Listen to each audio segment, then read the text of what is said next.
Hello and welcome to another episode of the Ferret 64 podcast with me, your host, Yemmy the Ferret.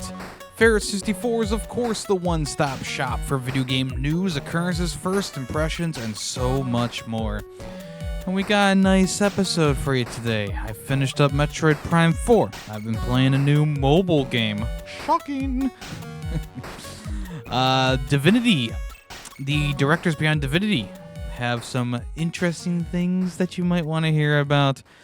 Crunch time at Naughty Dog again? Let's talk about that. And also, coming soon, we have updates to major games from this past year, and some games coming to Switch you might not have expected. All that and more in this episode of Ferret 64. But first, folks, it's that time. The voting sheet for the 5th Annual Ferret Awards is available right now. That's right. The form is available to fill out on Google Docs. Link down in the description. It's probably going to be the first line of information in the description. The Ferret Awards are back for its 5th year. The nomination period is over. The voting period begins right now. Make sure you put your votes in because the period only lasts a couple weeks. And it doesn't. You don't wait until the last minute. That's all. That's another thing I'll say. Don't wait until the last minute, okay? Because I don't feel good when people wait till the last minute on things. This year, I'm going to do things a little bit differently. I'm not putting out hype videos every week. I'm not doing all that stuff because interest this year just seems a bit down from what I've experienced with the nomination sheets. So I'll probably do a reminder video about the Ferret Awards closer to the date of the award show. And I will just update you guys here and in the Discord as well. And, of course, on my social medias, I'll probably post the link as well. It only takes a couple minutes to fill out a form. I would very much appreciate it if you did that. Just pause the podcast, fill it out real quick. Don't need any personal information from you. And we're good to go. Let's go over the nominees for this year. And they are for Game of the Year. Of course, this is a 99% public sanctioned nomination period. So these are the nominations that came through from mostly you guys. There are some from myself. But Game of the Year nomination here. We have Claire Obscure, Expedition 33, Doom, The Dark Ages, Kingdom Come, Deliverance 2, Dispatch, and Master of Command. Best Indie Game category, we have Claire Obscure, Expedition 33, Ball X Pit, The Precinct, Wanderstop, and Nine Kings. In the Best Narrative section, we have Expedition 33, The First Berserker Kazan, Kingdom Come, Deliverance 2, Mafia, The Old Country, and Dispatch. In the Best Performance category from an actor or actress, we have Jennifer English, who played Mael, Charlie Cox, who played Gustav, Erika Ishii, who played Atsu, Troy Baker and his performance as Higgs, and Aaron Paul, who played Robert Robertson, a.k.a. Mecha Man. Best Visuals or Graphics, we have Death Stranding 2, On the Beach, Hollow Knight, Silk Song, Shinobi, Art of Vengeance, Claire Obscure, Expedition 33, and Donkey Kong Bonanza. Most Unique Experience, we have Expedition 33, Mario Kart World, South of Midnight, Blueprints, and Wanderstop. The Game That Left You Speechless Award. The nominees are Expedition 33, Elden Ring, Night Rain, and Roger, Dispatch, and South of Midnight. Best Audio Design, we have Battlefield 6, Doom the Dark Ages, The First Berserker Kazan, Death Stranding 2 On the Beach, and Dying Light, The Beast. In the Best Soundtrack category, we have Expedition 33, Doom the Dark Ages, Donkey Kong Bonanza, South of Midnight, and Mario Kart World. Best Single Song, we have Clear Blue Sky from the Lies of P Overture DLC. We have Never Ending Night from Deltarune Chapters 3 and 4. Luminaire à la Labou from Claire Obscure Action 33. To the Wilder, performed by Wood Kid from Death Stranding 2 on the beach. And the Kong Bonanza theme from Donkey Kong Bonanza. In the best multiplayer, we have Battlefield 6, Elden Ring Night Rain, King of Meat, Orcs Must Die, Death Trap, and Peak. In the best combat category, we have Battlefield 6, Expedition 33, The First Berserker, Kazan, Doom, The Dark Ages, and Hades 2. In the best gameplay division, we have The First Berserker Kazan, Doom the Dark Ages, Expedition 33, Dying Light the Beast, and Donkey Kong Bonanza. In the best action adventure category, we have Split Fiction, Dynasty Warriors Origins, Hollow Knight Silksong, South of Midnight, and Ghost of Yote. In the best RPG or JRPG category, we have, of course, Expedition 33, Digimon Storytime Stranger, Kingdom Come Deliverance 2, Burden of Command, and Like a Dragon, Pirate Yakuza in Hawaii. In the best platformer category, we have Donkey Kong Bonanza, Ruffy and the Riverside, Ninja Gaiden Ragebound, SpongeBob SquarePants, Titans of the Tide, and Sword of the Sea. In the best roguelike or roguelite category, we have Blueprints, Ball X Pit, Hades 2, Elden Ring Night Rain, and Nine Kings. In the best sports game category, we have WWE 2K25, NBA 2K26, Sonic Racing Cross Worlds, Rematch, and Mario Kart World.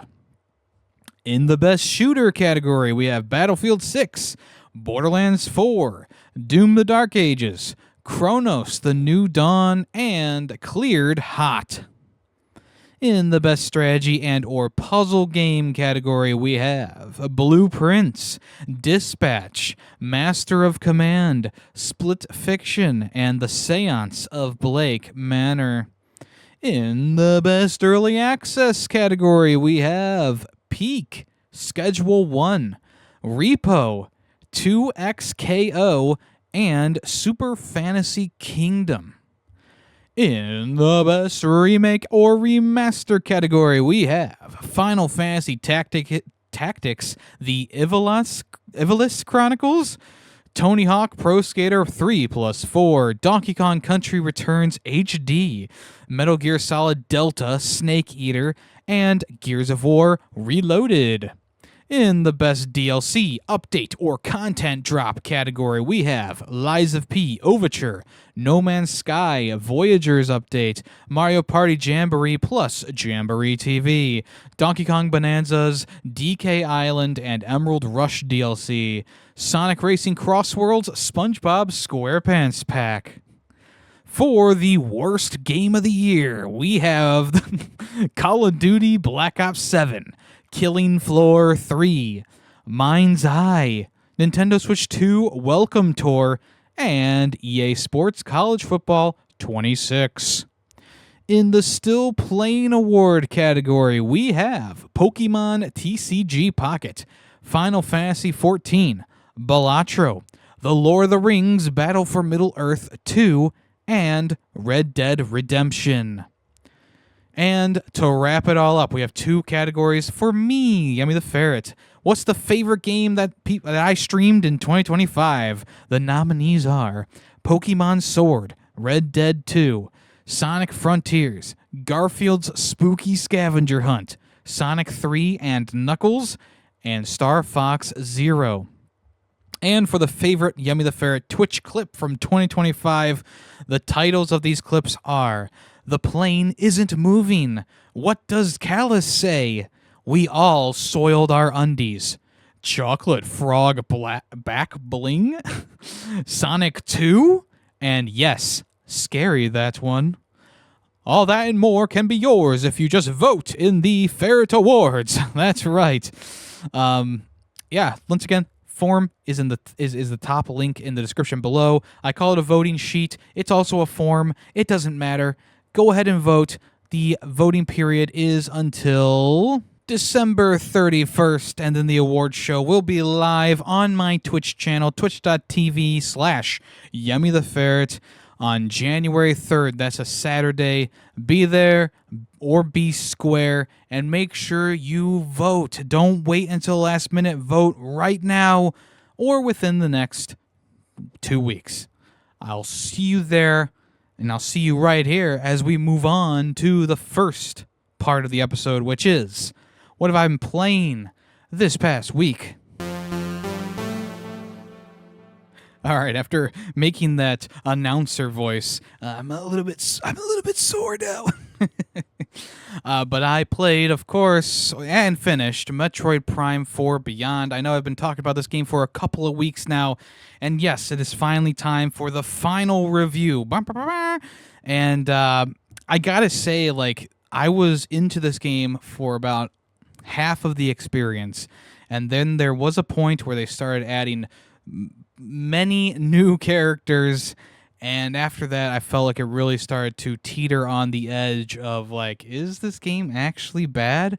And then the ending of the game, like the full final, like, portion of the game, just kind of made me, made it go into that category. So if you're just looking for what are your final thoughts, well, here it is. I think the game is bad. I did not enjoy the experience as a whole. I was hoping for something more akin to the Metroid Remastered, which was a fantastic experience. The one thing that I asked for was a nudge in the right direction. That's all I wanted. And the monkey's paw, it curled its finger, and it said, oh, you want a nudge? Well, how about a character reminding you what to do every 5 minutes while you're driving around in a barren, empty desert looking for fucking green crystals? I'm frustrated with this game. I am very, very frustrated with this game because so much of it is good. It's got great graphics. It's got a pretty decent level design when you actually go into the areas. It has some fun upgrades to get, which aren't all unique. A lot of them are in other games, just in different forms or different ways.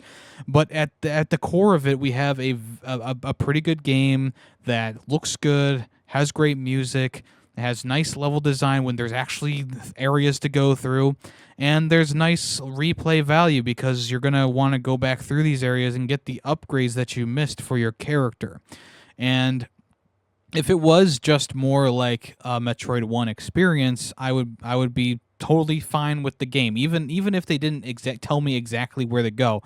And that's not what I was asking for when I said I want to nudge in the right direction. Like, just putting maybe a marker on the screen, or having a task list of, like, hey, you got to get, there's a door here that you can't get through. There's a big red X over it. It's just, you need the electric shock to get through. So search around the areas that you haven't been to find the electric shock. Like, that's just the basic thing.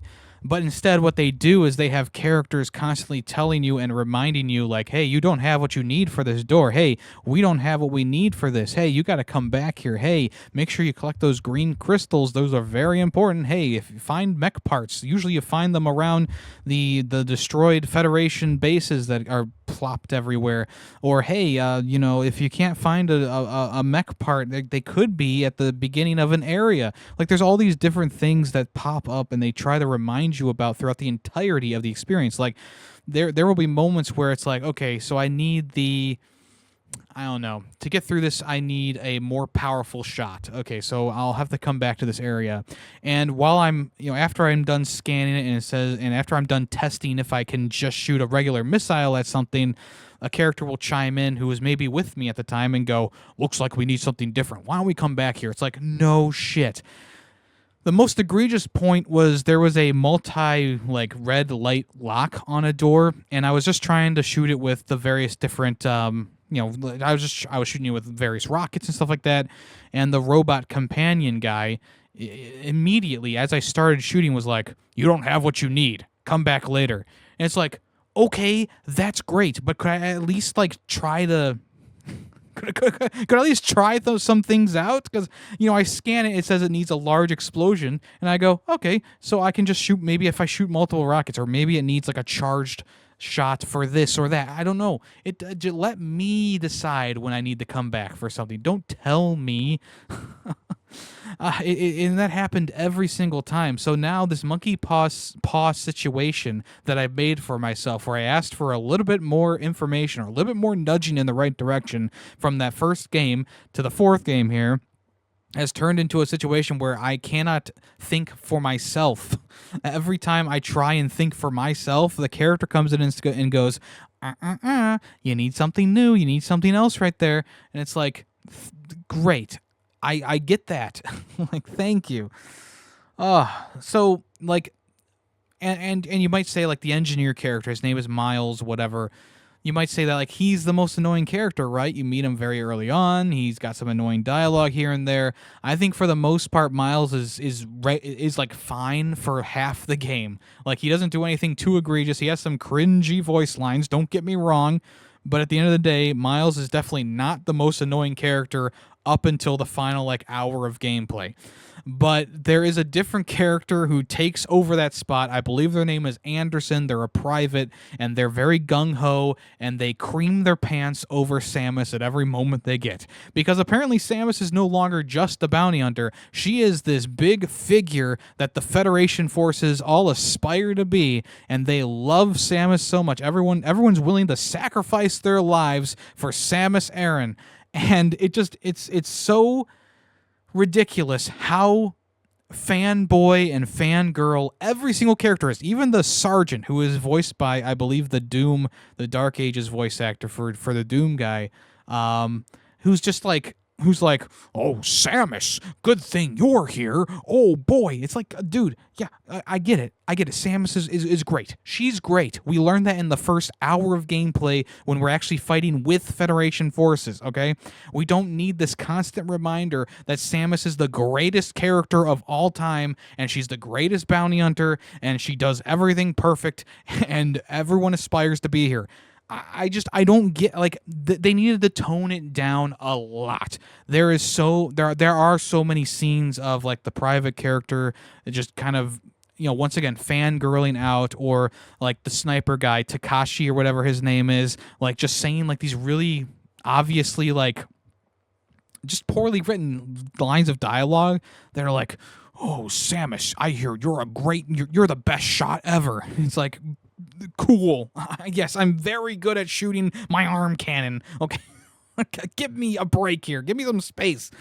There's a point in the game where the private character, who's all gung-ho and whatever, just Samus appears and she hugs Samus. And it's like, I laughed because it's like, that is just so cringe. This character hasn't grown at all throughout this entire experience, right? There's even this moment where multiple characters sacrifice themselves for Samus, and you're like, finally, we're going to be alone. There's going to be no one talking to us except for maybe Miles, who's back at base camp doing his thing, okay? We're going to be able to move on here without these annoying characters holding us back. You have to revive them if they go down. If you don't revive them, you get a game over. It's just the most ridiculous thing ever, in my opinion, for a game like this, okay?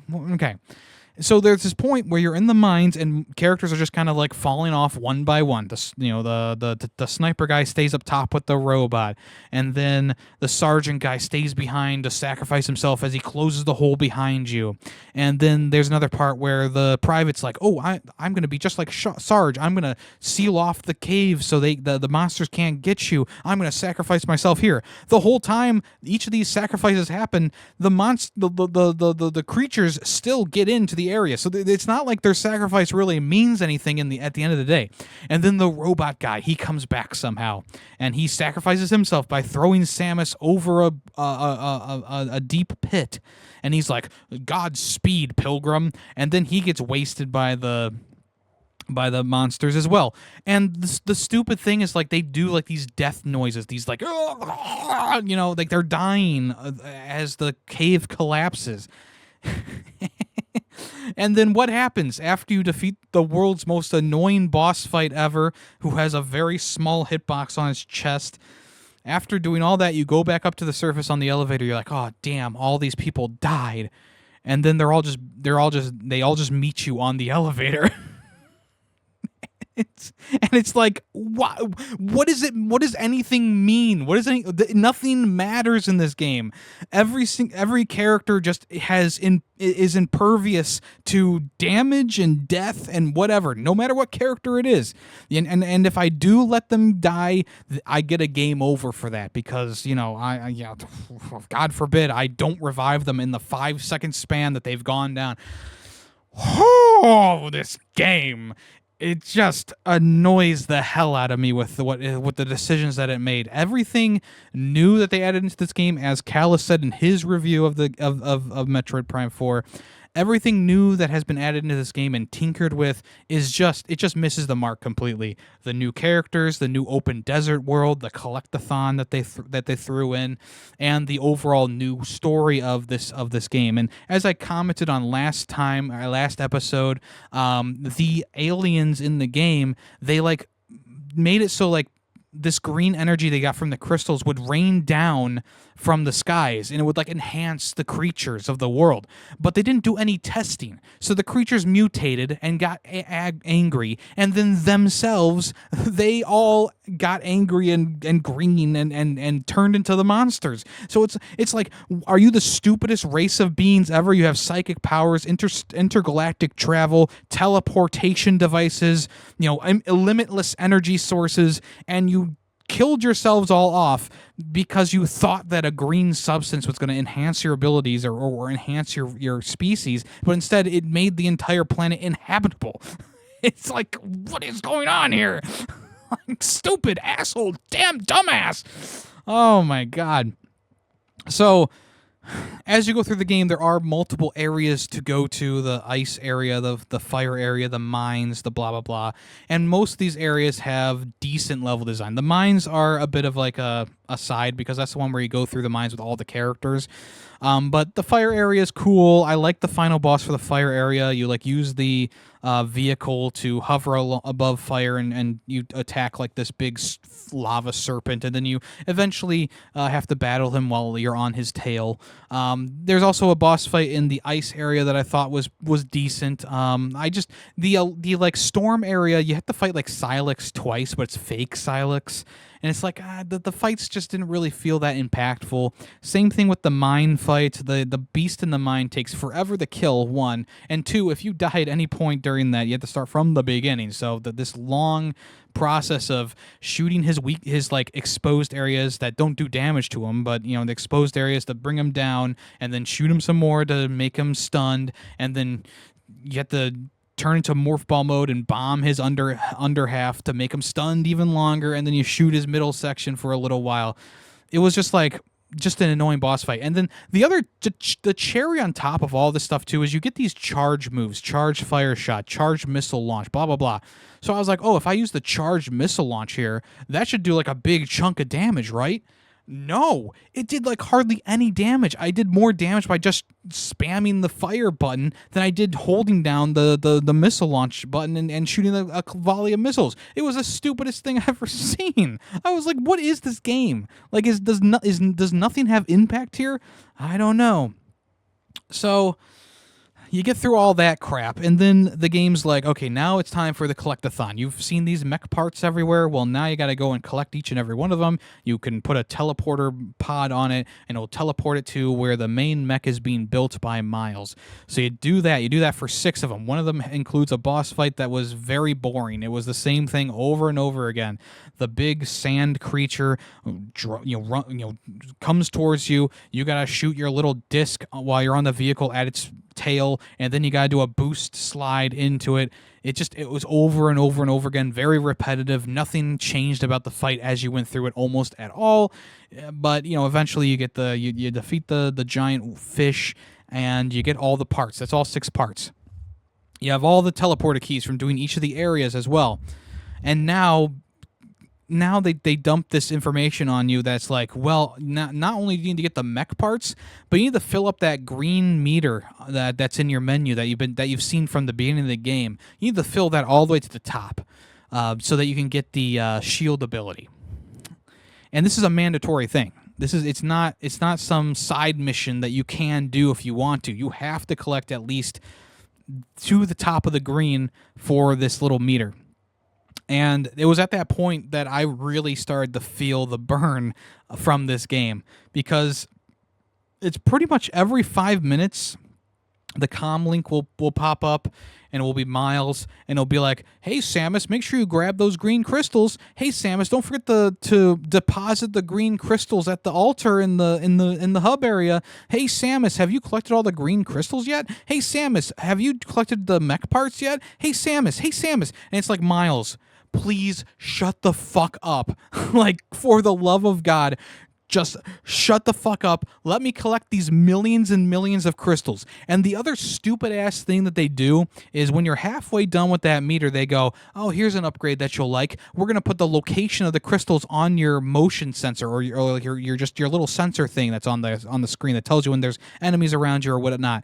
This is the most useless tool ever. You know why? Because there's just a million fucking green crystals everywhere. It's not like it tells you where only the big clusters are. No, it tells you where every single green crystal is, no matter how small the fucking deposit is. It shows them on that little mini map in a big green cluster. And it's like, I do not need this. I can see with my eyes where these fucking green crystals are, and I gotta drive through them. It is the most repetitive and redundant and mundane fucking bullshit that I have ever done. Well, I guess not ever done, but it's up there. It's up there as one of the most annoying fucking things I've done to finish a game. And I wish I could tell you that the shield ability was worth it. The shield ability is this amazing thing that just dominates the game. It makes it broken.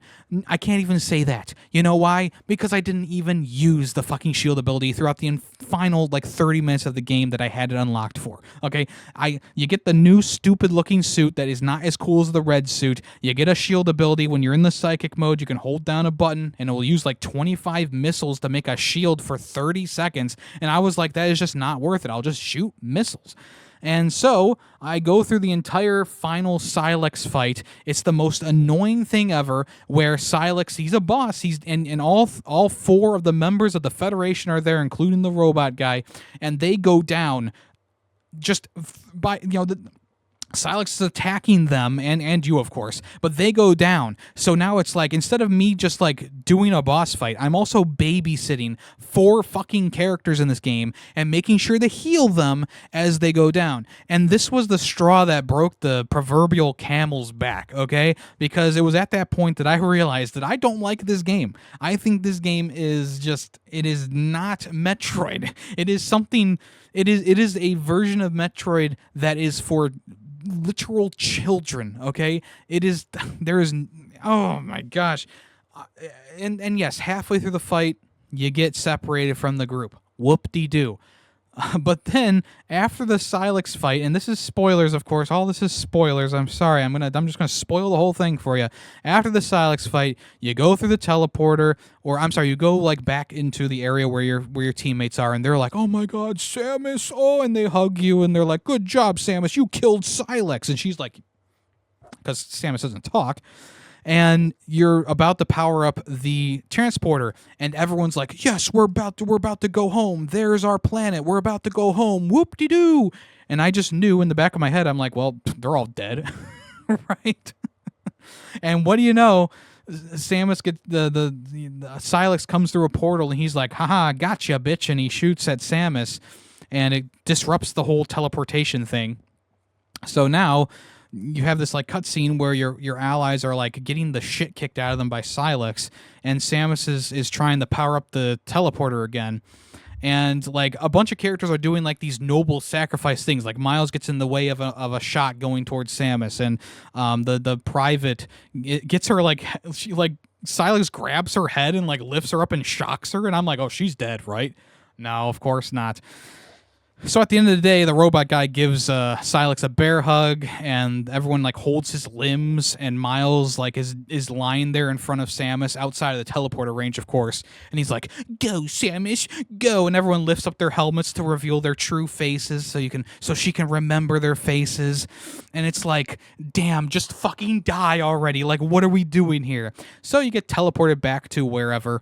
And then you plant like the seed for the life tree at whatever weird planet that you arrived on, and it's like, do we not, like, I get like planting this seed, but also at the same time, like, what's the implications on the environment if you plant a life tree here? Like, like, are we not thinking this through? Like, this life tree is going to grow on this planet and not change the ecosystem completely? I don't know.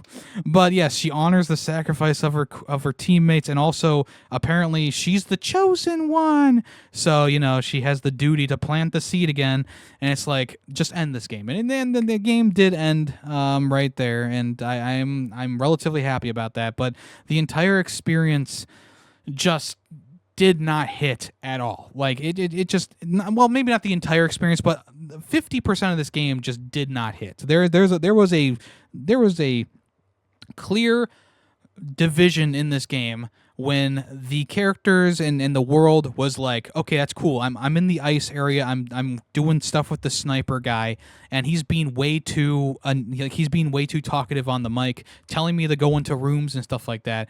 It's like after that point, I was like, okay, maybe the fire area will get some more subdued characters. And yes, the sergeant character, he was kind of more of just like a gruff sergeant type guy, but then you get the opposite where it's like you have the gung-ho private who shows up, and she's a fangirl of Samus, and it's like, okay, now we just have two characters who can be super annoying. We have one deadpan character with the sergeant, we have one over talkative sniper guy, and then we have the robot who is like thrown into the game in the last like 75, the last 25% of the game. You get the robot guy, he does a few things for you, and then he's back at the place, and now your gang's all together, and then they all pretend to sacrifice themselves, and then they actually kind of sacrifice themselves, but I'm sure they'll be back in the next game. If there is a next game at this point, I don't know. The whole thing just reeks of just the time period that it was starting development in, like this explanative, goofy, nerdy, like charismatic kind of characters.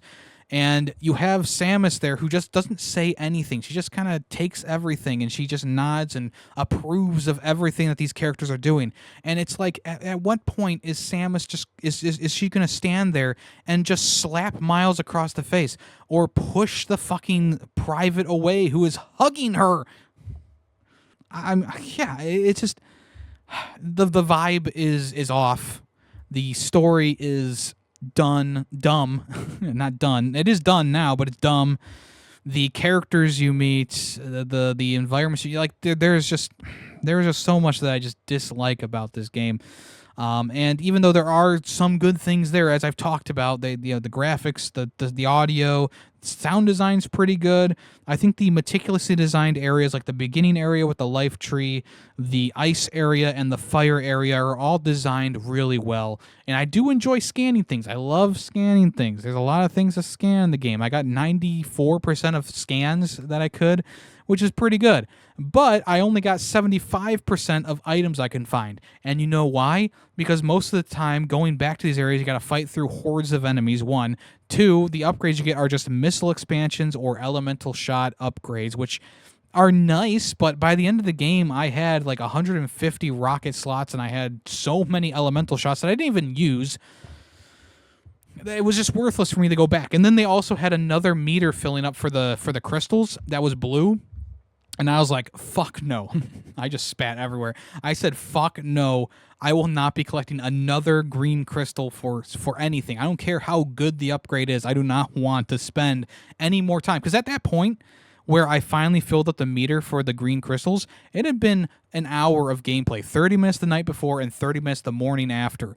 And I was like, this is fucking stupid. And it's not like I was ignoring crystals while going through the game. I was literally collecting crystals on my way to objectives and from objectives, and when I need to go back to the hub area and inside those little like tombs or or puzzle areas, there was also some carts, and I would shoot those and get the shit out of them. And yeah, it's just like, damn, like the amount of grinding I had to do at the end of the game was just unsatisfactory. And then also the other thing I just remembered about the final boss fight, I was expecting that my elemental shots that I've been gathering throughout the entire time I've been playing would actually play into the final boss fight. Like there was these moments where Silex would have electric attacks or ice attacks or fire attacks.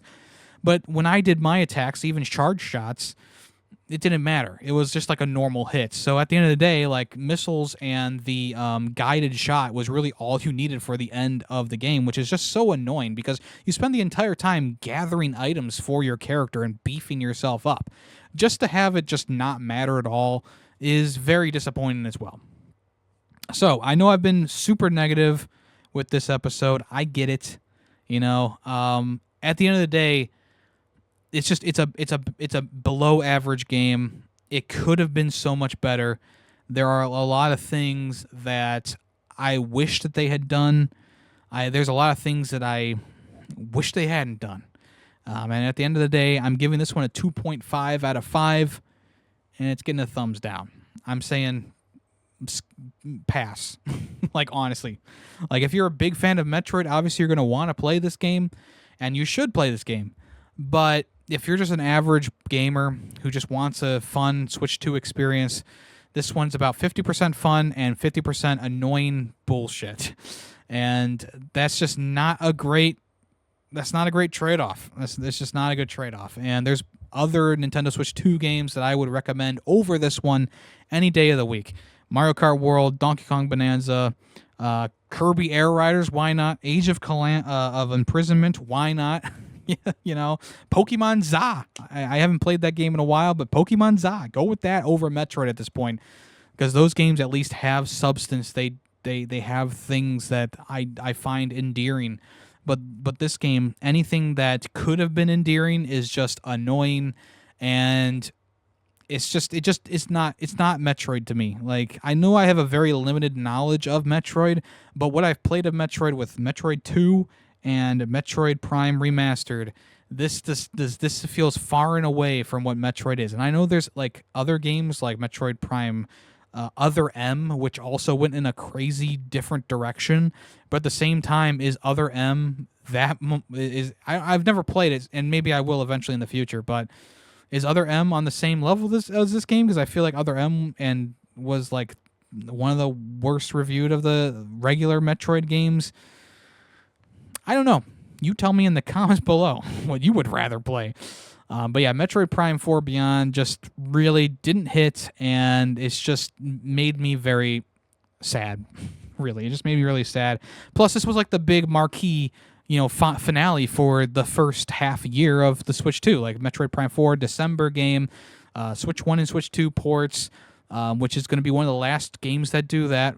That's going to be an official first-party Nintendo game. So going out on a big game, I guess, but missing the mark completely. And I don't know what the other version of Metroid Prime 4 was, the one that they originally announced and they trashed.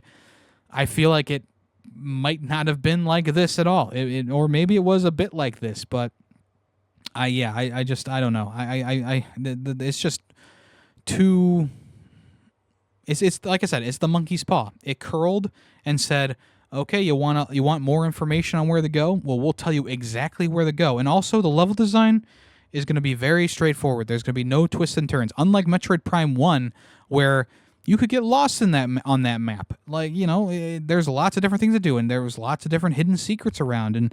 And with Metroid Prime 4, everything is just kind of like there for you. And then you can also get these little robot guys who map out areas for you, and they can actually pinpoint on the map where everything is. So it's like, well, what's the point of like any of this? And then when all the upgrades are just missile expansions and shot expansions, what's the point of doing that after I have over 100 missiles and over 100 shots, and when you damage Silex, he drops health and missiles, so it's like, what's the point? The only hard part of the final boss fight was that ending section where you were alone and Silex was doing his ultimate moves, but once you understood how to defeat each of those moves, whether it be a missile shot or a guided shot, it was easy. So yeah, I wish all those characters would never come back. I wish the red Samus suit was here to stay because that was really cool looking. And I do hope that if they do decide to move forward with the series, I don't mind having the different biomes and maybe a hub to connect them. But when you have such a wide open, barren area with minimal things to actually do in it, and the one thing you do need to do is so mundane as collecting crystals, it needs to go back to the drawing board right away. Right away. All right. I also finished the game Hyrule Warriors Age of Calamity. I did this after I recorded this episode, so it's a bit late right now, as you might have guessed.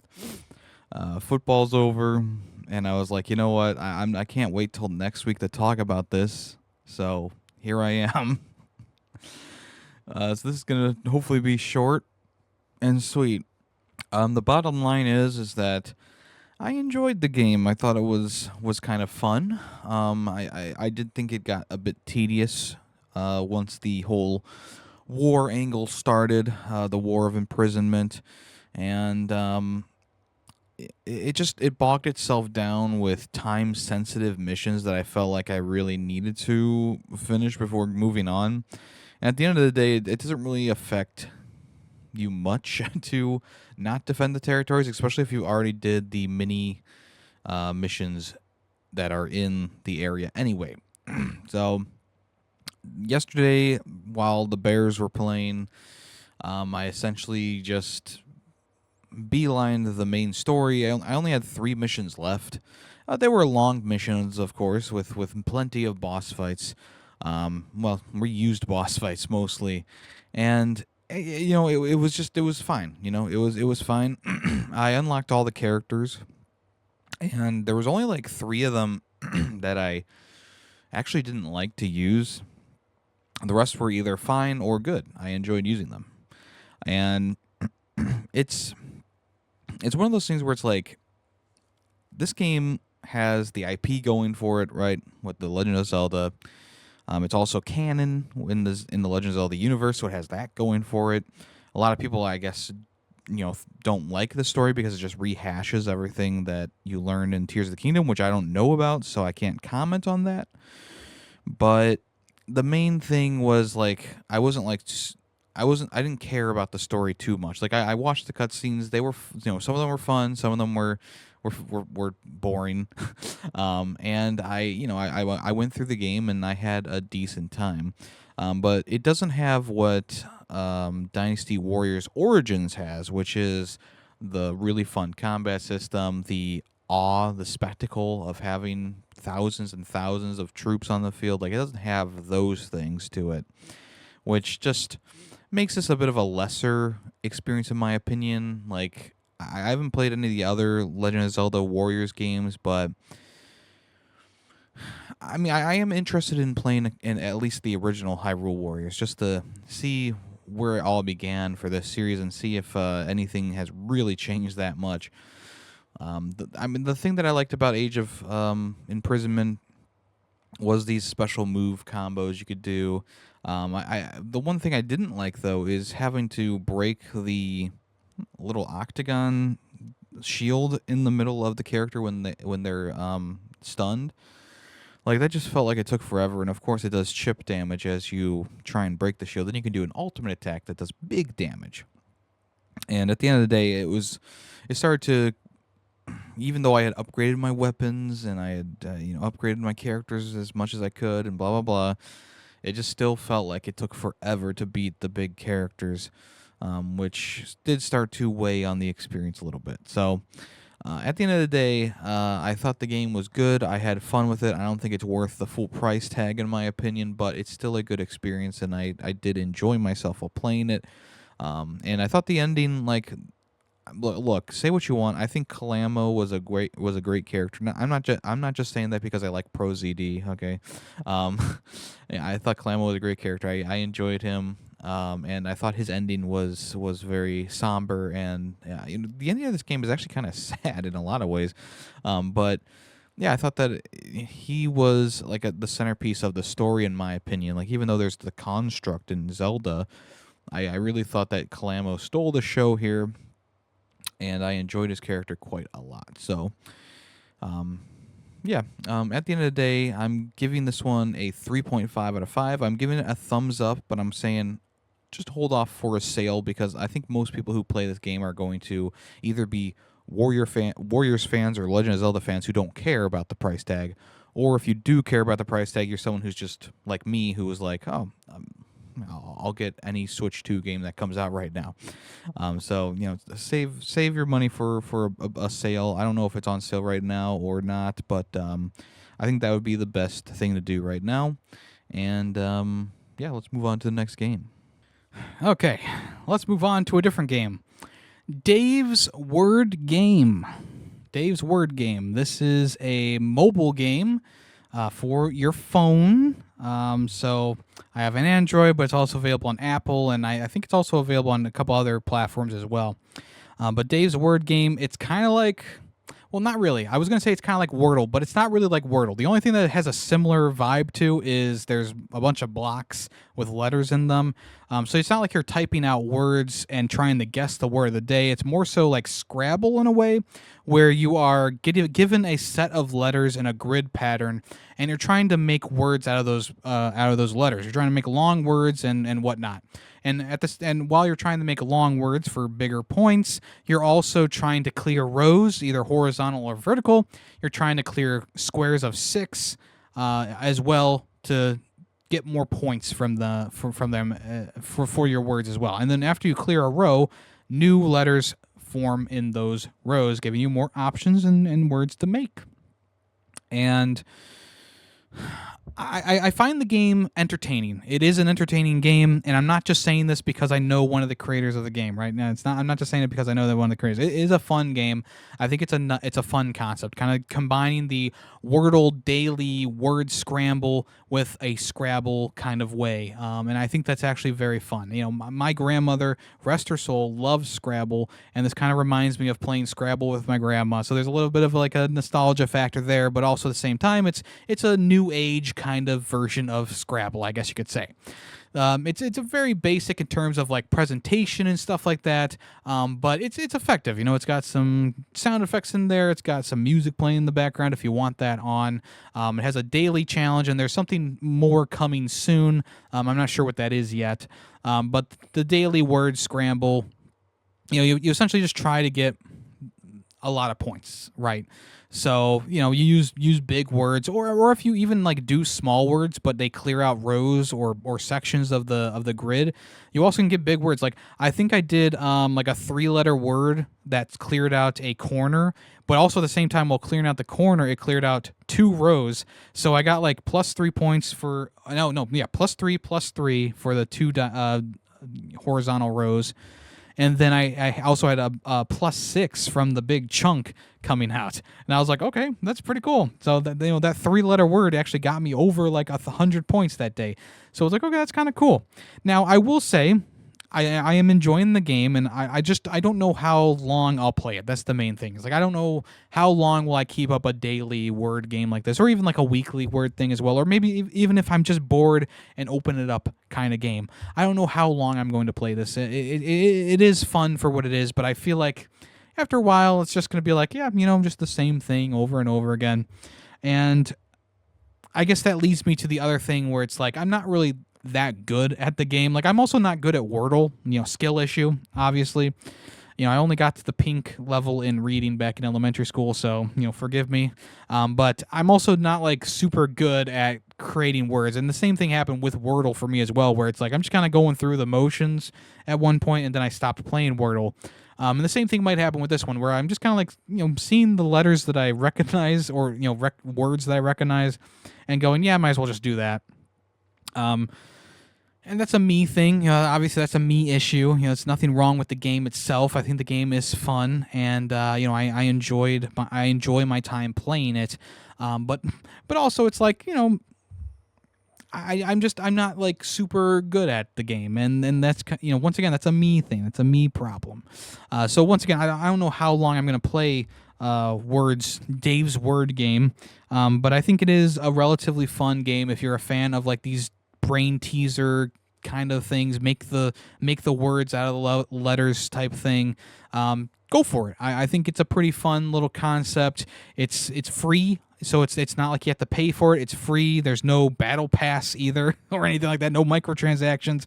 Just go ahead, give it a try. There are some really smart people on the app. There's people who have like over almost like 300 points for the words, and so the main thing is like you make like 7 or 8 words for a day, and you try and get the most points you can.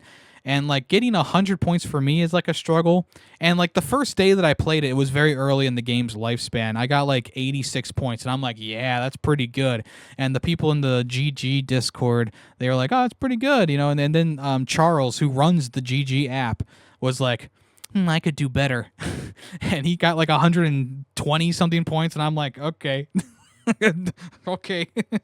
I gotta up my game a little bit, but since then I haven't been able to crack 100 points too often. But there are some people on there who are almost getting 300 points, and that's like super impressive. I wish I could see what words and combinations they were using, but that's probably something that won't happen. But yeah, Dave's Word game, if you want to try it out, it's free on mobile platforms. It's a nice little time waster game. But one thing, I just don't know how much longevity it has for me personally. But maybe for you, it becomes your new daily addiction game. Don't know until you try it out. Check it out. All right, let's talk about some other games I played this past week. The first one up is called Fire Shark. This is a game that I got while the Steam Winter Sale was going on. These little bullet hell games, they're a bit pricey in my opinion, especially for these older arcade games. But they're games that I've wanted to play ever since I replayed the 1942 series and enjoyed that so much. I was like, I'll go back and play some of these older bullet hell games that are made by the same or similar companies.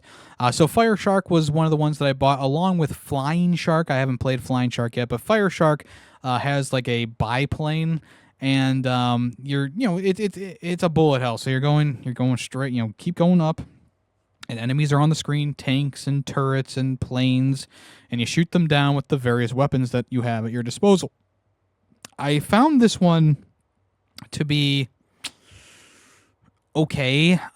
It's like a good attempt at a bullet hell, but it's not like crazy good.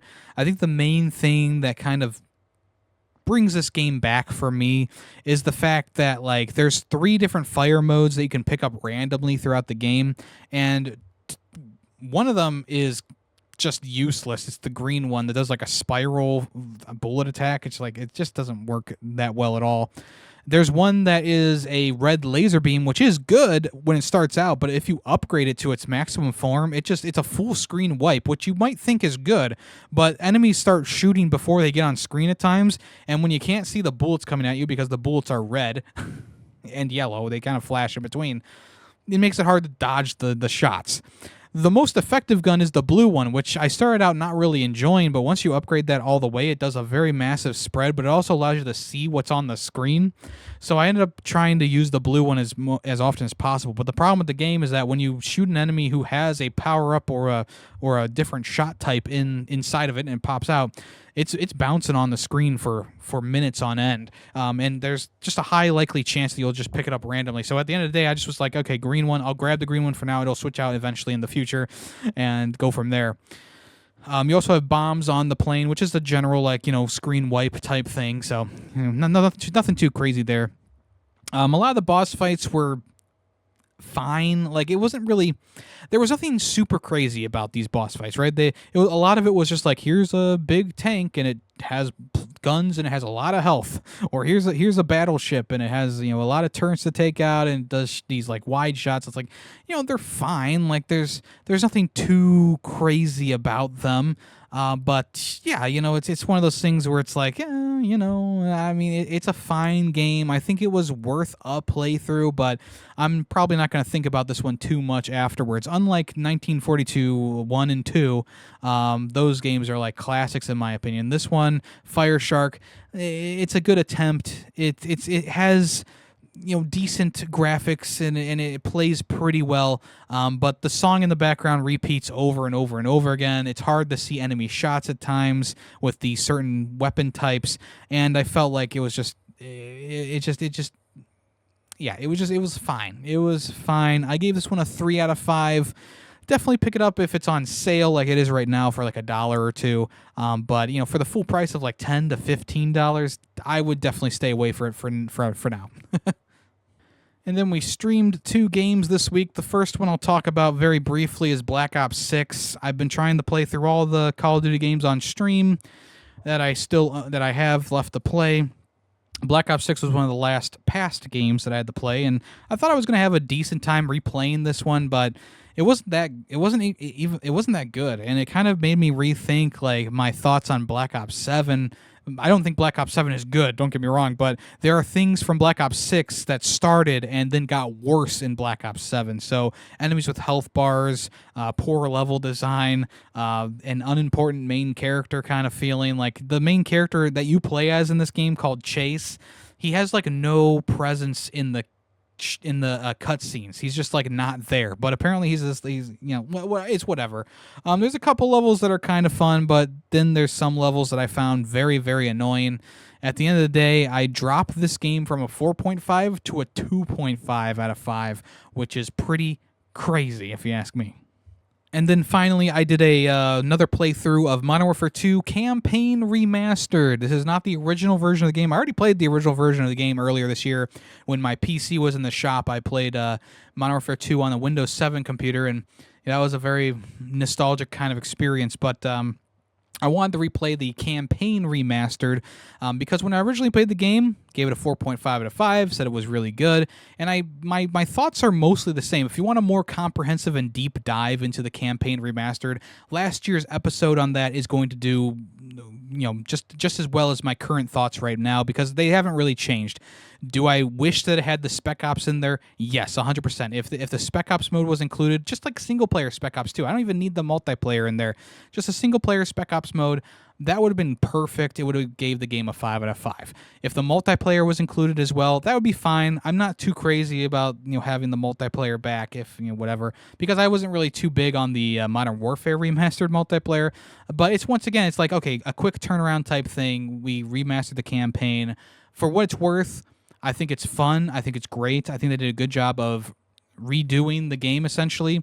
They added in more character for your characters, like Roach and Ramirez, where your character will actually do things with their hands instead of just, you pick up the DSM from the estate level, and instead of just picking it up, your character actually has their hands and they pick it up. Or instead of General Shepard just taking the device from Roach, who's on the ground, Roach is like clinging on to General Shepard, and he makes like this disgusted face when he rips it away from you and rips your arm away from him.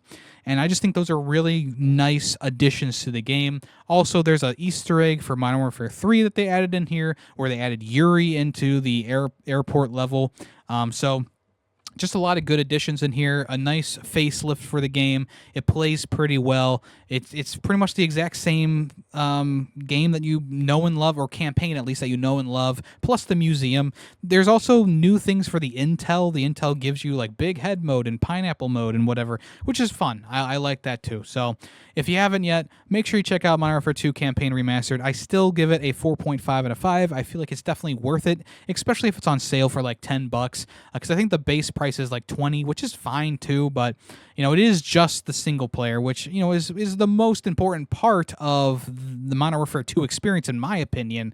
But if it had the Spec Ops, that would make it a 5 out of 5. And if it had multiplayer, that would be a nice add-on as well, but they decided not to do that. And it's probably because Call of Duty doesn't want to split their audience like they did with Infinite Warfare, where they released Infinite Warfare alongside Call of Duty 4 Modern Warfare Remastered, and a lot of people were like, well, the Infinite Warfare multiplayer sucks, so I'm just going to play Call of Duty Modern Warfare, and that took over the game. So or took over Infinite Warfare. So I think that's the other scenario that they did not want to happen, was like, we don't want people going to Modern Warfare 2 Remastered multiplayer. We want people playing, I forget what the current game was. I think it was Modern Warfare Reboot, maybe?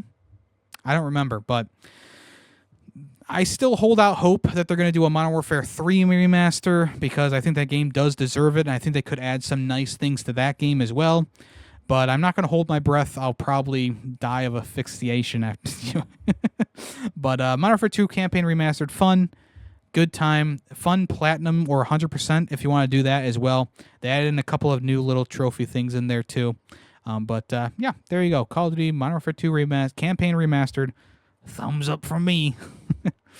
Let's go ahead and move on to what's in the news. All right, there's been a lot of talk about generative AI this week because the Divinity creators at Larian Studios, who also made Baldur's Gate 3, Game of the Year from 2023, said that they used a lot of generative AI for the concept phase. And in an article with Jason Shearer, the CEO or whoever leads the studio over there, was talking about how generative AI they use that as a jumping point. They start off with a generative AI image and then they kind of build off of it from there. And in the article itself, they have to pay for, of course, from Jason Shearer. It was just like 2 paragraphs of like, okay, we used AI tools to explore references and stuff like that, and then we expand on those things and expand on the concepts. My counterpoint to this is, where's your human imagination? Like, I get using AI to maybe, I don't know, visualize something, I guess, but when you're using generative AI to just kind of completely use for the concept level of things, and the rest of the game is just built off of those AI ideas. It's kind of weird in my opinion. I mean, it's not going to change my mind about Baldur's Gate 3 or anything like that, but it is one of those things where it's like, yeah, kind of weird that you're using generative AI for this purpose. And they also said that they had used a bit of generative AI for Baldur's Gate 3 to help with that phase of Baldur's Gate 3 as well. And of course, this did start a bit of a shitstorm on social media sites. A lot of people came out of the woodworks to express their opinions. It's funny when this kind of thing well, I guess it's not really funny. I mean, it's kind of like a funny in like a ironic way that it's funny, where people come out of the woodworks and they're like, well, I never liked Baldur's Gate 3, or I never liked Claire Obscure Expedition 33, or I'm definitely not supporting Divinity now that I know there's generative AI being used. And it's like these same people in 2023 were praising the shit out of Baldur's Gate 3, or they were praising Expedition 33 all the way through this year. But once it started winning awards and once people, I mean, it was already a story that generative AI was used in Expedition 33 for like newspaper articles and stuff like that, and then like a month later or 2 weeks later or whatever, they did an update that like took all that out and put original stuff in there from human hands. So it's like where do we draw the line here? Like what is proper AI usage and what is just like the bottom of the barrel scum AI usage? Because I can tell you right now, generative AI is just a thing we're gonna have to deal with for the rest of our lives at this point, right?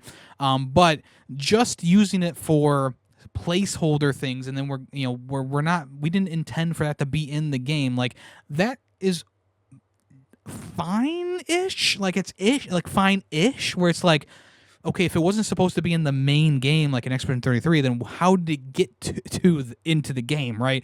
I understand that you replace those things after a couple of days or weeks or whatever, but at the same time, like if it wasn't supposed to be there in the first place, why not just take it out beforehand and replace those things beforehand? I don't know. With Baldur's Gate 3, it's like I don't really know exactly what the AI was used for exactly, and it's gonna be hard to tell like what storylines or what concept was something inspired by what AI cooked up for them. And once again, at the same time, like it's not like they're just going generate me a castle with orcs. It's not like they're just taking that image and putting it into the game. They're using what generative AI shows them and going, okay, this is interesting, and then they're modeling things off of that. Which I think like is okay on surface level, but could be troubling if it goes farther than that, or if they start to take more shortcuts like that. Because at the end of the day, like the main thing about creating art, and video games are art, is the human side of it, where it's like I'm imagining a castle full of orcs feasting on human flesh, and you have to go in there and either burn them all out or get them to stop eating human flesh, right? That's a pretty good concept. Just thought of that right off the top of my head. Okay, do I need to have generative AI give me that storyline and give me the concept for that and give me the picture that I'm already picturing in my head? No, I don't. I just talked about it right there. So, yeah, if they start to lean on this stuff more, it could be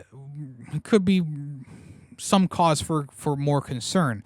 At the end of the day, they did try to run some damage control. I think this is the lead of Larian Studios, Sven Vinky, came out on Twitter and said, "Holy fuck, guys, we're not pushing hard for or replacing concept artists with AI. We have a team of 72 artists, of which 23 are concept artists, and we are hiring more. The art they create is original, and I'm very proud of what they do." I was asked explicitly about concept art and our use of generative AI. I answered that we use it to explore things. I didn't say we use it to develop concept art. The artists do that, and they are indeed world-class artists. We use AI tools to explore references, just like we use Google for arts and books. At the very early iteration of stages, we use it for rough outline for composition, which we replace with original concept art. There is no comparison. So I guess it's up to you all or the people to decide what you think of this. Is Baldur's Gate 3 now one of the worst games of all time because they used some generative AI art during the original build of the game?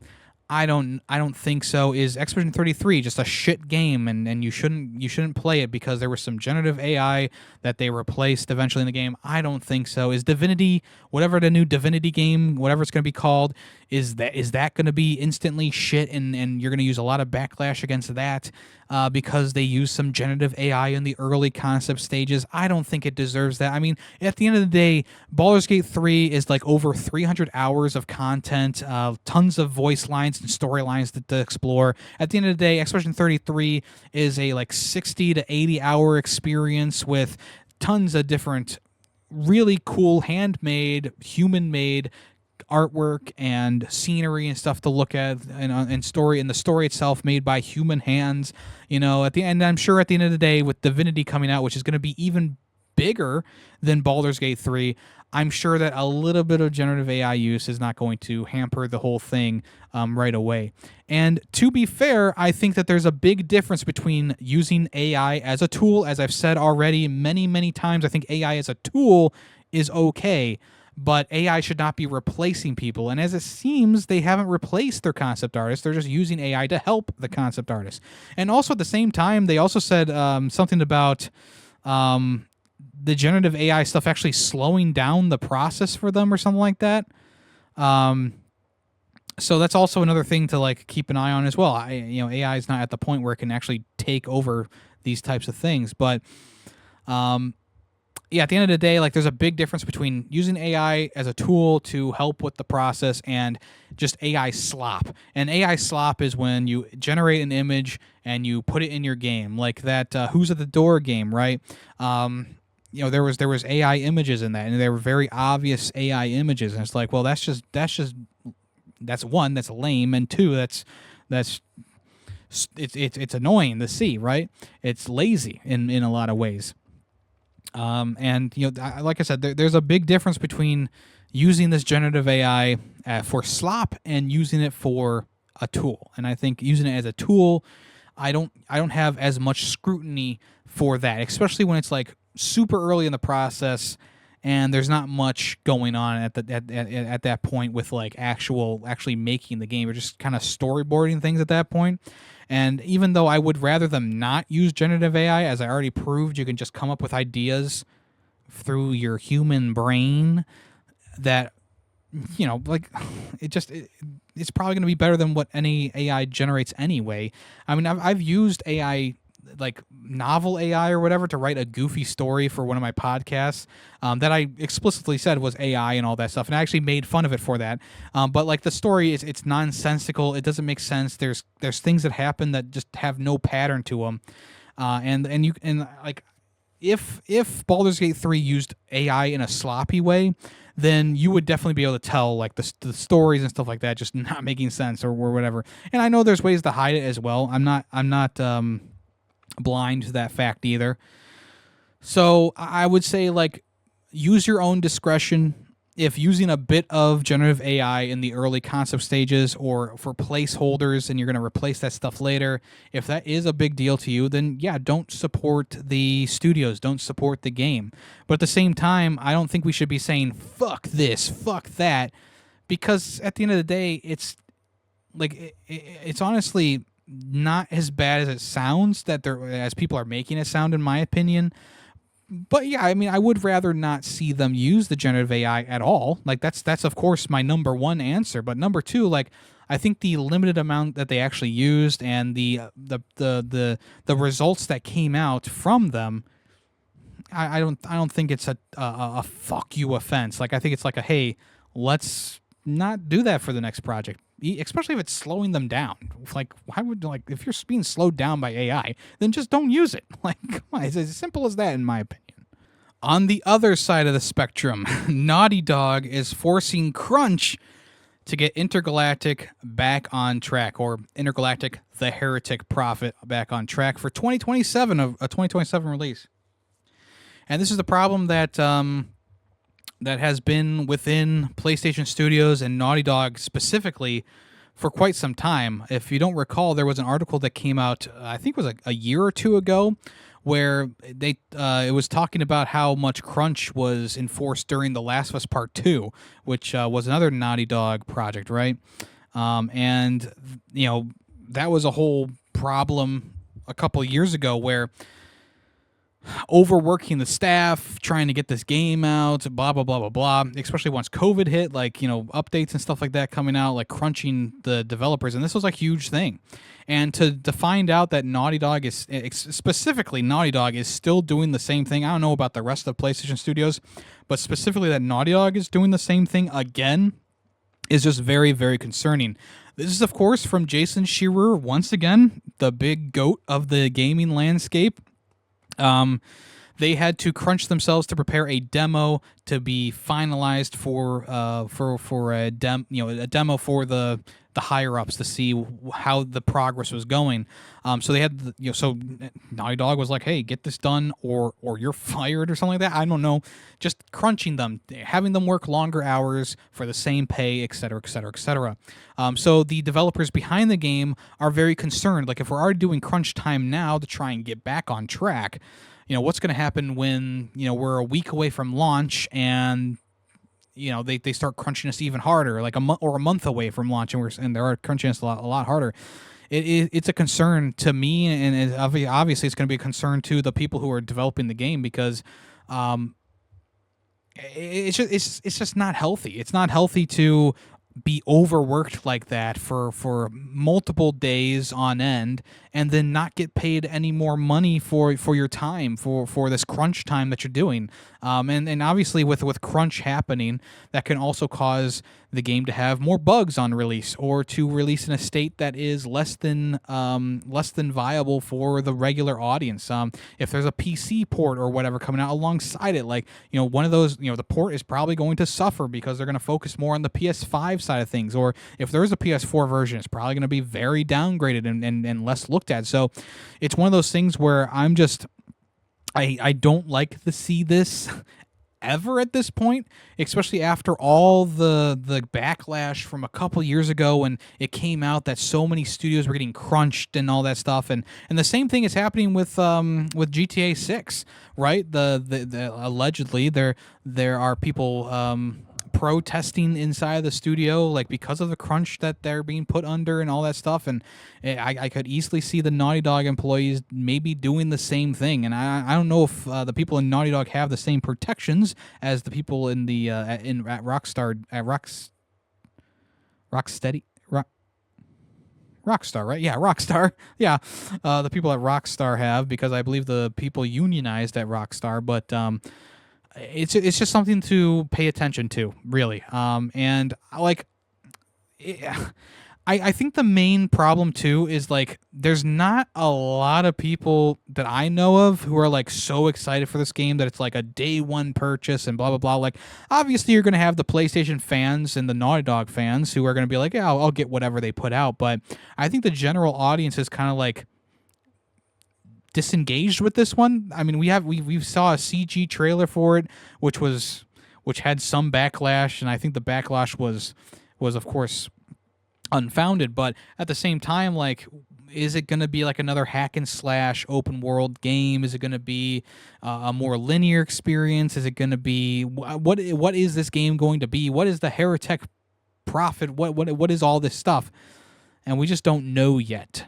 And so it's hard to really generate hype for a game that we haven't seen an ounce of video footage for, or game footage for, and also it's supposed to come out in 2027. I could see this being backed up to 2028 in all honesty if they do start to put the crunch on and they get backlash for that. So we'll see what happens, but as of right now, I do not want to see another article like this about crunch from a PlayStation studio specifically, because they've already gone through the ringer with that stuff and they should know better by now than to crunch their developers, but they're still doing it apparently. So keep an eye out for that, and I'll report more or talk about it more, because I'm not Jason Shearer. I'll talk about it more in the future if it comes up.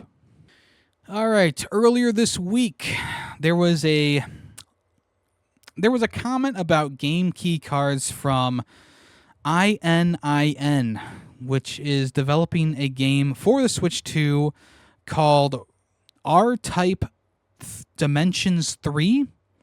So they put out a tweet originally talking about how, the game key card was the only way to go forward because it cost, 15 euros or $18 to produce each cartridge and blah, blah, blah, blah, blah, right?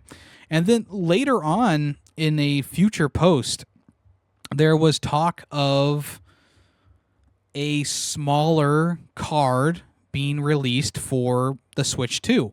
And specifically, there was a leak that said there was going to be 16 gigabyte and 32 gigabyte cards possibly going to be on the menu. And so the same developer was like, we'd like to sincerely thank the community for their passionate discussion and feedback and patience.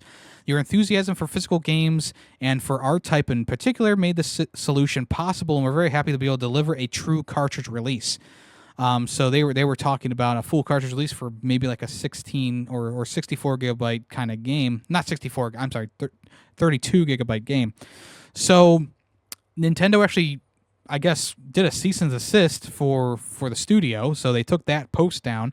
And there are a couple of other tweets and stuff here saying like, yeah, there's the very big possibility, a very big rumor that smaller physical Switch cards are going to come out that aren't just game key cards. And this would be a very, very good thing, because that means that physical media will not die on the Switch 2, and we'll get some smaller games that actually are physical releases on these smaller cartridges that is more viable for them to produce, right? So you no longer have Puyo Puyo Tetris, which is a 10 gigabyte game, being put onto a game key card because they don't want to pay for a 64 gig cartridge. They could pay for a 16 gigabyte cartridge, which could be maybe, I don't know, like $3 to $4 to produce instead of $18 to $20 to produce. So I think it would be a great thing if Nintendo came out and said, yes, we are making 16 and 32 gigabyte or whatever the sizes are going to be, to come out and say that and go from there. I think that would be great, because we already saw there is going to be that Pokopia game that's going to be coming to Game Key Card, which is a big controversy, and maybe that is what caused Nintendo to be like, oh shit, people don't want these Game Key Cards, right? Even though they're cheap to produce and blah, blah, blah, blah, blah. I have one with Madden 26, and I don't want to buy any more, because at the end of the day, what happens when the Switch 2 is 30 years old and the servers don't work anymore, and you put that game key card into your Switch 2 and nothing happens? It just makes the games worthless. So having a full game on the cartridge is the only way to go for me, in my opinion, in the future. So hopefully they do follow through this, or hopefully these rumors aren't false, and hopefully Nintendo taking down that post by ININ means that they are going to be doing like a maybe a direct or something in the future that's like, hey, we are introducing smaller cartridges to make sure that smaller games can get full physical releases. I think that would be great. And if they do that, he said do, I would be very happy about that. But as of right now, it's not confirmed, and the posts are being taken down by Nintendo, and we'll see what happens later on. But as of right now, it would be very nice for smaller cartridges. This is something that I've been asking for pretty much from the beginning. All right, so we have some pretty crazy news here. The next FIFA game is going to be released on Netflix, being developed and published by Delphi. And you might be asking me right now, Yemmy, FIFA isn't called FIFA anymore. It's called EA Sports FC. It's coming from EA, right? Wrong. FIFA has teamed up with Delphi and Netflix to bring the next FIFA game. So there might be an EA Sports FC game next year, but the FIFA official game is going to release on Netflix, which is just crazy. The team at Delphi Interactive have not actually shipped a game yet, although it is working on 007 First Light at this point to help support the main studio there. But this will be their first main release of a FIFA game on Netflix. So they're planning on launching the game next year during the World Cup, and they promise to present the tournament in its purest, most joyful form, in a format that is fast to learn, thrilling to master, and built for anyone to jump in. From the president, Gianni Infantino, he says, FIFA is very excited to team up with Netflix Games and Delphi Interactive ahead of the FIFA World Cup 2026. This major collaboration is a key milestone in FIFA's commitment to innovation in the football gaming space, which aspires to reach billions of football fans of all ages everywhere in the world and will be redefining the pure notion of simulation games. Our reimagined game truly marks the beginning of a new era for digital football. It'll be available for free to Netflix members and is a great historic step for FIFA. So, yeah, it's pretty crazy. I'm sure that the people behind EA Sports FC is not too happy to hear about a free FIFA game coming out. So maybe they'll step up their game with the next one. I don't know. Probably not. But I thought this was pretty crazy. Pretty crazy. Because FIFA, man, it was a couple of years ago, right? That they cut their ties with EA. EA had to rebrand from FIFA to EA Sports FC. And then, now they're going to be releasing a game to rival EA Sports FC. That's pretty crazy. So we'll see how that all turns out next year when the FIFA game comes to Netflix. Ooh, boy. All right. This isn't really gaming news, but it is Sony news, which does own PlayStation. But now they also own the Peanuts, the Peanut Gang, and Snoopy, of course. They bought the entire IP for $457 million in this surprise acquisition. So yeah, they obviously they own all the characters from Peanuts, including Snoopy, Charlie Brown, Linus, Lucy, etc., worth $457 million. Now, I do believe that Sony Entertainment, they make the Peanuts movie back in the day, so I guess it kind of makes sense that they're buying the whole thing, and they'll probably put out some more Peanuts movies. Yeah,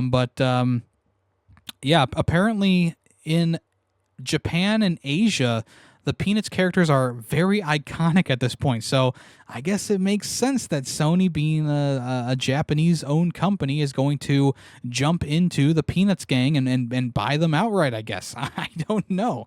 So yeah, effectively right now, the Sony owns the complete control of the brand, but the Schultz family will retain ownership of the remaining 20% of the company or the IP.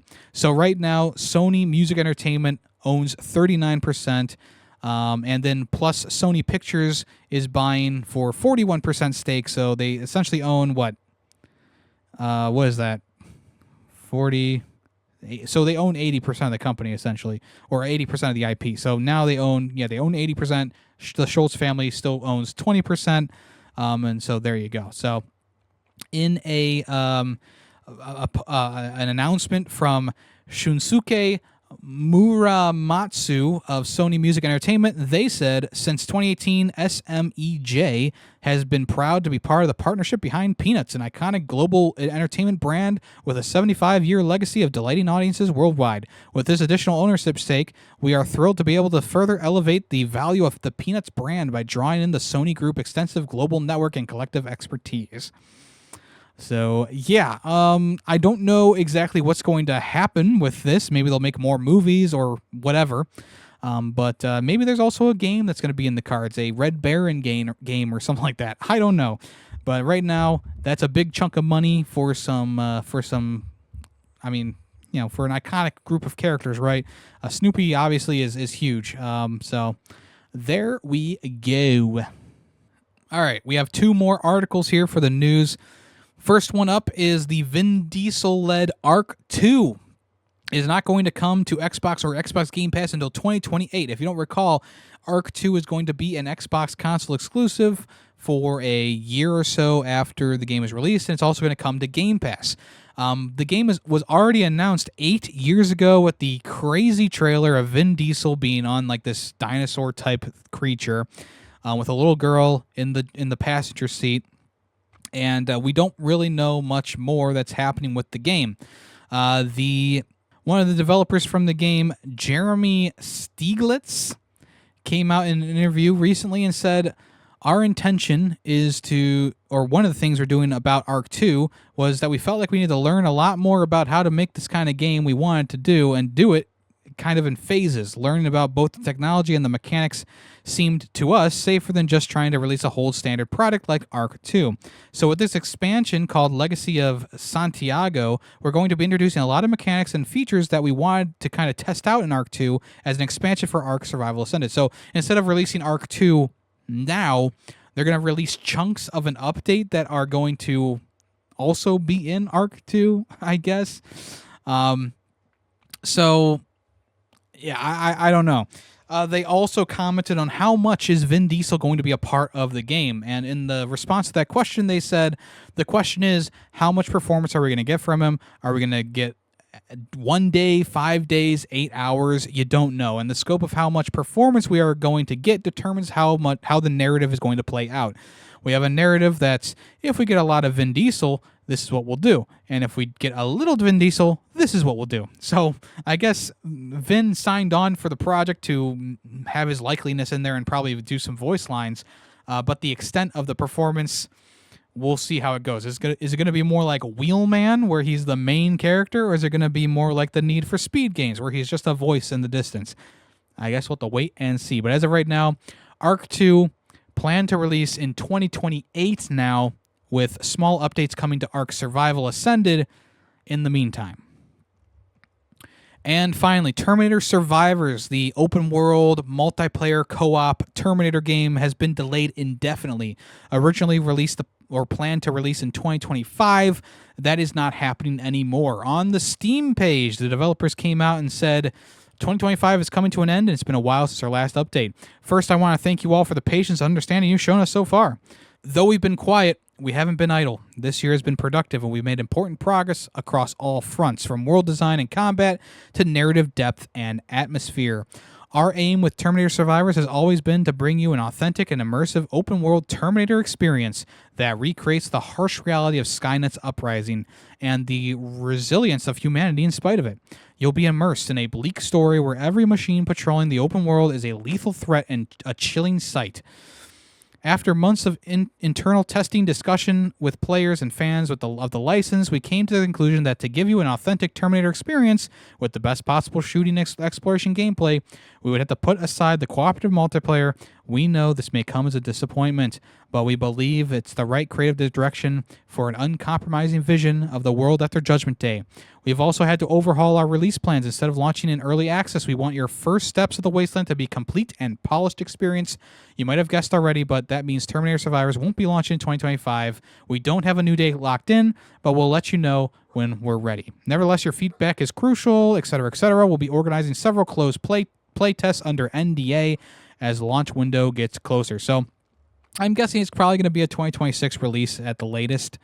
And it does seem like they've changed how the game is going to work a little bit by making it more of a solo co-op experience, like instead of being like massive multiplayer. But we'll have to wait and see and get some more information about that. But as of right now, if you've been excited about this game, it has been hit with a delay that is indefinite. But at the same time, indefinite delays usually just mean they just they're going to see where they're at in a few weeks or months, and then we'll probably get some information, some new information there. So keep your eyes peeled for that on Steam, and we'll go from there. And I'll go to the next section, which is what's coming soon.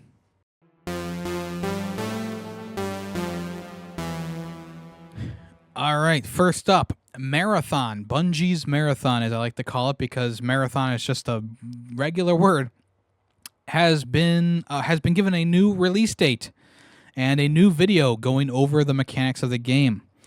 So March 2026 is the new release window. They are going to ship this game for $40, which I was really hoping they were going to do like $20 maximum, maybe free to play with a battle pass. I don't know. But much like Concord, they are releasing this for $40.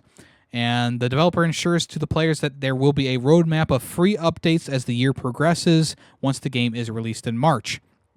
Bungie also says it doesn't want anyone to feel like they're missing out on time-limited content, so Marathon's reward passes will not expire, and you'll be able to purchase and unlock prior passes as they're released.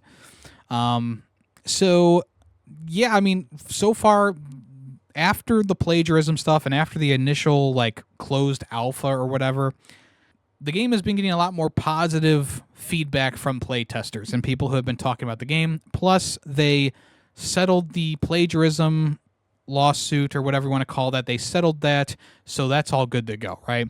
And if you look at the gameplay itself, I don't see any of those little patterns or anything like that anymore. So they probably just took them all out of the game, and they maybe even paid a bit of money to the original person who designed those patterns. But essentially, once again, this is going to be a looter-shooter extraction type game where everyone on the map is trying to get the best gear and bring it back with them. Everyone has these really sci-fi, kind of looks like digitally printed guns and stuff like that. I think the vibe is kind of there. I don't mind the vibe at all.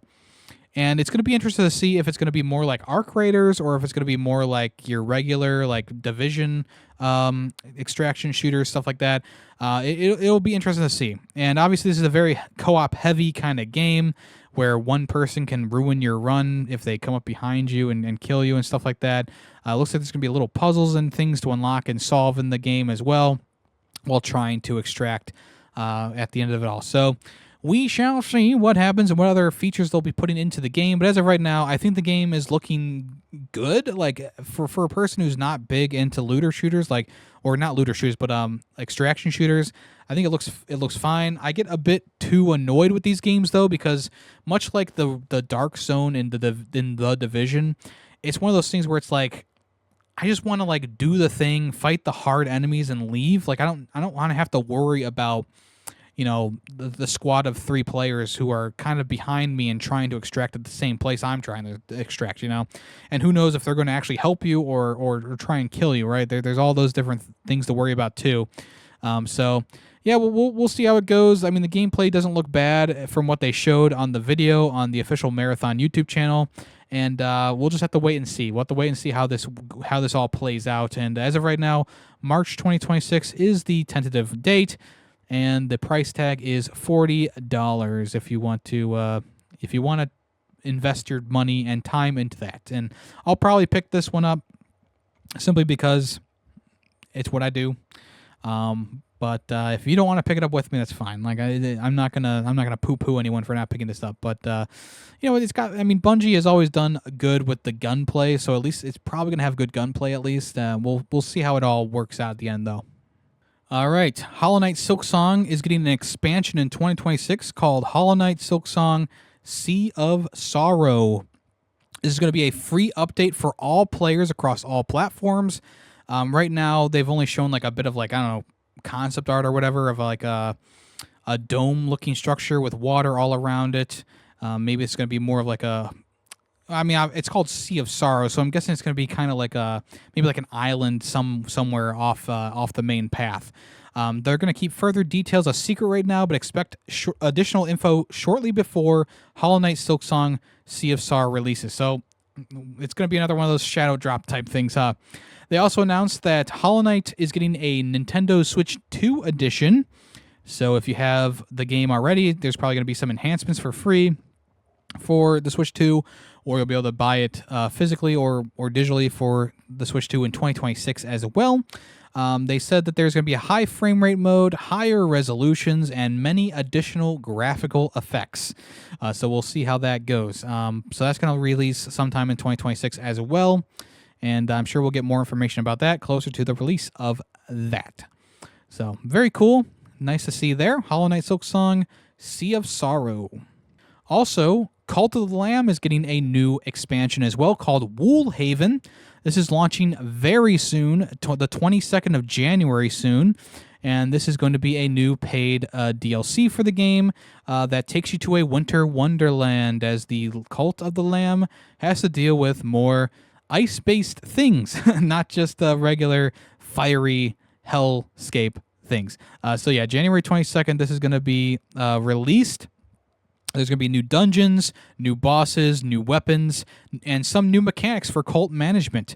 You'll have to keep your followers warm in addition to all their other needs. And also in the Woolhaven, there will be 2 new dungeons for you to explore with new enemies and bosses to defeat. So there you go. Ranching is also going to be another new mechanic, as well as hide and seek. Kind of fun. I haven't gotten back to Cult of the Lamb in quite some time.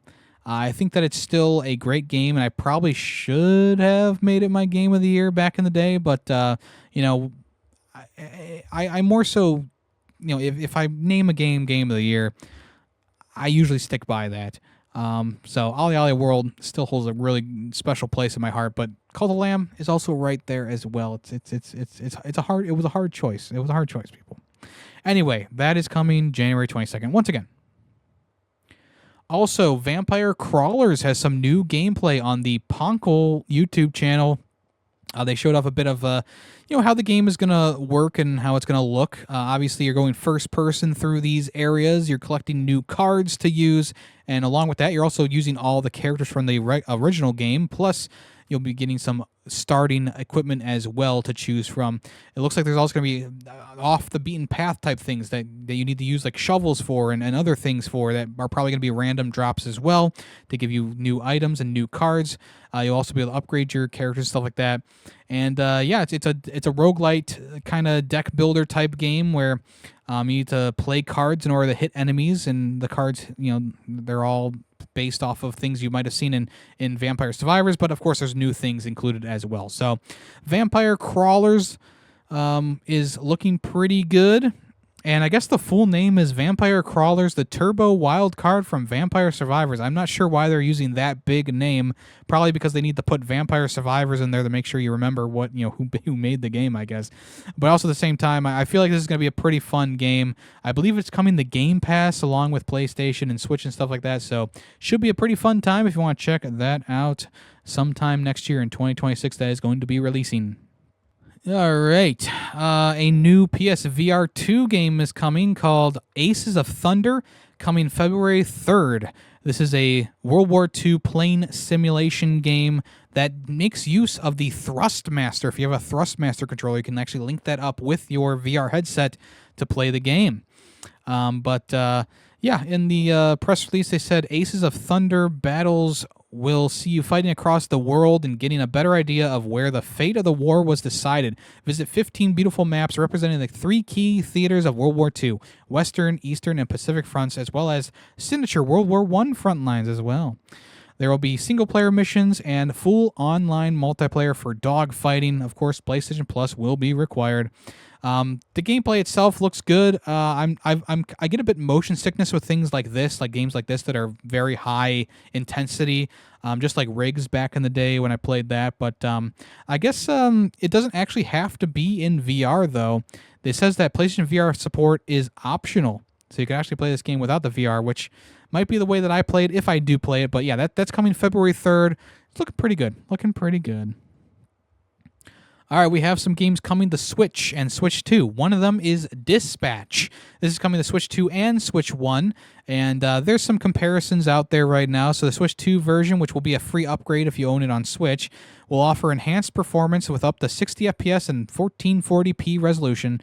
The original Switch version is going to run at 30 FPS with 720p. The game is going to be available on both. Oh my gosh. The game is going to be available on both platforms January 28th for $30, which isn't too bad. And if you pre-order it right now, you'll get a 10% discount of $26.99. So there you go. Finally, the Switch 2 and Switch players can play Dispatch if you don't have it on other platforms. And I would definitely recommend picking this one up. It's a very, very good narrative experience, much different from a regular Telltale game, but still has that Telltale flair to it, of course. But I think it's much, much improved from those days. So there you go. Also, Grid Legends Deluxe Edition is coming to Switch 2 in early 2026 for $40. This is a racing game that has a single-player mode, and it has multiplayer and all that stuff. I haven't played this one myself. I remember getting it for free on PlayStation Plus like 2 years ago now, and I never tried it out. But if you want to check it out, it's coming to Switch 2 for $40. It's going to deliver great performance, pin-sharp visuals, and a huge range of cars. There's no specifics out right now, but this edition will come with all the DLC and the Deluxe Edition. So there you go. I'm sorry, the Deluxe Edition will add classic cars and Destruction Derby, drift and endurance modes, new career modes, and new story events, plus additional cars and tracks. Oh, okay, so all that is included in this edition. Okay, they worded this weird. Complete with all its DLC as the Deluxe Edition. So I don't know. Yeah, I don't know if there's like a separate. I guess the game is just the Deluxe Edition. Okay, the game is Deluxe Edition for $40. Comes with all the stuff I just said. Let's move on before I have an aneurysm. Whew, speaking of The Division, they released a patch for PS5 and Xbox Series S and X so that the game runs at 60 FPS now on PlayStation 5 and the other consoles. This update will bring smoother gameplay in the snow-covered streets of New York where it all began. So yeah, the 60 FPS update is available right now. It was a bit of a shadow drop in my, they just put out a tweet and said, hey, this is here it is, it's here. If there was any time that to replay this game, it'd probably be now on the PS5. And the Division, like the original Division game, I really enjoyed that. Greedy Waffles and I played through the whole thing. We even did like the Dark Zone stuff. We got the Platinum Trophy for the game. Like we loved the Division when it came out, and I think we replayed it a couple years later, and we still really enjoyed it. And maybe now it's time for me to revisit it on the PS5. I'll add it to my list, but yeah, pretty cool update, free update for the game, just randomly thrown out there. And yeah, if you want to check it out, it's available now. All right, Power Wash Simulator 2 is getting its first DLC, and they're taking you to Adventure Time. So you'll be able to clean up distant lands and grab your friends in adventure or solo modes. So this is coming on... okay, I don't have a release date for it yet, but it is coming soon in spring of 2026. You'll get a new, they do this with every one of the DLCs. They give you a new washer and a new outfit for your character. But it seems like you'll be going to BMO's house. You'll be going to the Ice King's lair and cleaning up his cum-stained sheets. There's really not much that they've shown yet, much like with the original game. They don't show too much on the initial reveal, but then you get more information later on. So we will see more about this when it comes closer to time for it to release in spring of 2026. Also, Patapon 1+2 Replay is getting a new free game mode on the PS5, Switch, Xbox, etc. And yeah, like I said, it's going to be free. So this is a free update that'll be coming on 12/22, December 22nd this year. So we don't know exactly what it is, but they just said stay tuned. So I mean, at the time that I'm recording this, it's already only 2 days away. So how much more stay tuned can I be than 2 days away from it? But Yeah, they just did a teaser on the Bandai Namco YouTube channel. And I guess we'll see what it is when it does release on the 22nd. But this is pretty crazy. This is the first new Patapon content that we've gotten since the third or so game came out. It's been quite some time since Patapon originally released, and this is the first new content because the Patapon 1+2 is just the games again with a fresh coat of paint, I guess you could say. Yeah, we'll see what happens. I'm interested to see what this is going to be, and well, there you go. And then finally for today, here are 3 games being delisted on Xbox and other platforms in December, at the end of December, on December 31st. 3 games, one called Gravity Oddity, another one called Guilt Battle Arena, and the final one being called Super Trunko Go. So these all 3 of these games are, I guess, multiplayer. Maybe they're multiplayer games that are being taken down. Gravity Oddity is a roguelite space adventure. Guilt Battle Arena is a multiplayer game. And Super Trunko Duo or Go is an indie top-down shooter. So kind of some random games being taken offline, delisted, which you hate to see. I'm sure there's some reason for it, maybe. But as of right now, it's hard to say. Yeah, that is that, folks. If you have those games or if you want those games, make sure you buy them before they're delisted on December 31st. Alrighty. Well, thank you so much for listening to this episode. Let's move on to the final part of the show, which is Guess That Screenshot, where I show a screenshot on screen, and you have to tell me what game it's from. It's usually going to be zoomed in, of course, so it's a little bit harder to tell what it's from, right? People are loving this.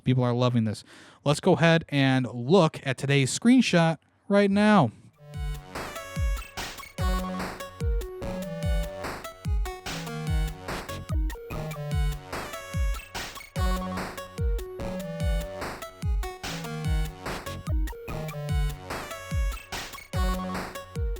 All right. If you know where the screenshot is from, what game it's from, let me know in the Discord in the Ferret 64 section, and I'll give you a super reaction. Or if you comment down below, the screenshot is this from this game, I'll give you a heart and a congratulations. Or if you're on Spotify, I'll give you a heart as well. All right, folks, thank you so much for listening to this episode of the podcast. Very much do appreciate that. Remember to vote in the Ferret Awards, the 5th annual Ferret Awards. Make sure to vote in that. The voting form is available right now. Link in the description, or it's on my Discord, and I will be posting it on other social medias as well during the 2-week period that the voting is available. I really appreciate anyone who voted or votes. I really appreciate anyone who nominated games for this year. We have a good selection this year, I feel like, even though there's some games that appear more often than others. That's how it kind of goes every year, right? There's always a couple of games that are the big marquee releases that show up a couple of times. But yeah, if you want to go ahead and vote on that, I would very much appreciate that. Also, I do a podcast called Film Freaks with a Z at the end. We talk about movies. The most recent episode is about Crazy Rich Asians. The next episode is going to be about Wake Up Dead Man, the new Knives Out movie. It's a fresh, right off the screen kind of experience. So we talk about that in depth. Thank you so much once again. I'm Yemmy the Ferret. I'll talk at you next week. So long.